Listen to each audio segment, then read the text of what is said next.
All right, here we are at the house. Went over a couple things with Rick. I'm just gonna point them out. These are all very, very small things that can be easily fixed. Hopefully the builder will take care of most of them for you. I don't think they'll do it prior to closing. My guess is it'll have to happen under the warranty department.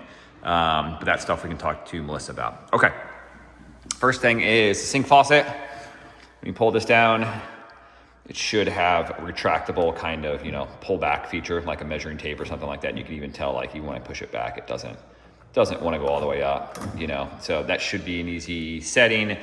There is, let's see if I can get to it.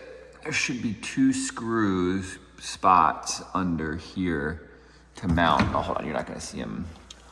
To mount the dishwasher to the cabinet. You can see 1 screw there. Okay. Putting it up into the cabinet, and the other one is here, but it's empty. So, I don't really think that this thing's pretty solid in there. I don't really feel any movement, but Rick's obligated to point that out. So if they'll put another screw in there, fine. If not, I don't think it really makes a big difference. Somebody didn't clean up from installing the microwave. These are all like, just little wood shards from installing the microwave. All these microwaves have an exhaust fan on them, right? Unless the microwave butts up to an exterior wall, which this doesn't, and most of them don't. So, meaning that if it butted up to an exterior wall, it could exhaust up, through, into the attic, and out. This does not, and that's typical, right? So the exhaust fan actually comes out through the top here and just kind of like goes up in the air.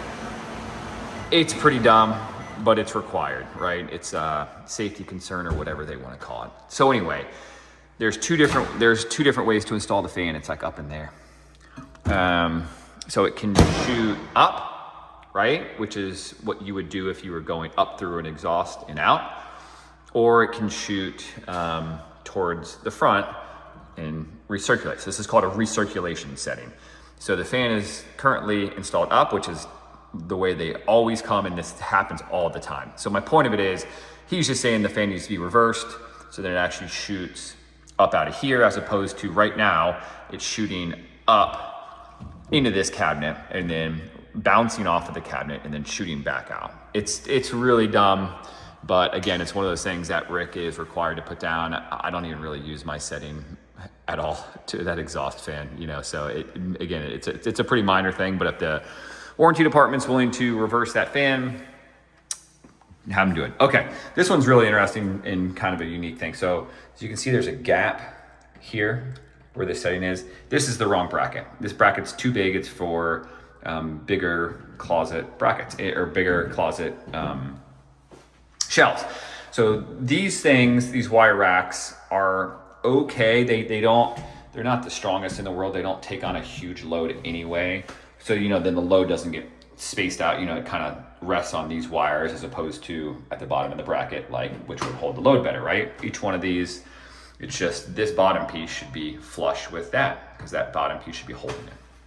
You can get pieces that they pre-make at Lowe's and Home Depot that kind of go over these racks and give it a little more security, and it's not so, you put things down flat and they kind of can fall into these grooves and kind of fall over, and that part can be super annoying. So you can get pieces that are pre-made that kind of like slide onto here and give us some security. I don't know if the warranty department would put in new brackets, because that's a lot of work. You're talking 1, 2, 3, 5, 10, 15 brackets. So it's a lot of stuff. I just want to show you what it should look like in here. Okay, this is a bigger, wider cabinet, and it fits in there just fine. See how that's flush to the bottom? Okay, right here is a linen closet, and you can see the size bracket that it should be, because this is the same width as the ones in the pantry closet. It, rests on there, and it's, just gives it a little more security. Again, none of it's a big deal. We'll see. This should definitely be fixed. This, when you touch it, it works. It's cold. Everything is fine on it. But when you touch it, it should illuminate, right? Especially for nighttime pictures. So there's probably just a loose wire in there. So that definitely should be done. What else? There are no window coverings on the windows, as expected. I'm going to show you the master closet in a second. Let me see, pantry brackets, exhaust fan, sink slack, dishwasher we talked about, window coverings I just mentioned, the closet I'm gonna go into, and the thermostat didn't illuminate. Okay, those are the things. I'm gonna show you the closet, and that's going to be the end of it for now. Rick's up in the attic.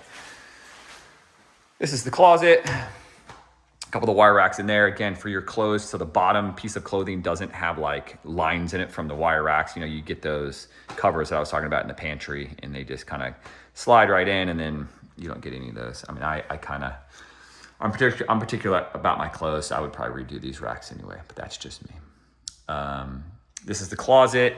I didn't bring out the measuring tape, but I got a pretty good idea. It's probably about, 9.5 feet that way, maybe 9 feet that way, and then 6 feet wide. I actually laid down on it to get an idea, and I fit in there, and I'm exactly 6 feet tall. So it's probably about 9 by 6, something like that. All right, that's it for now.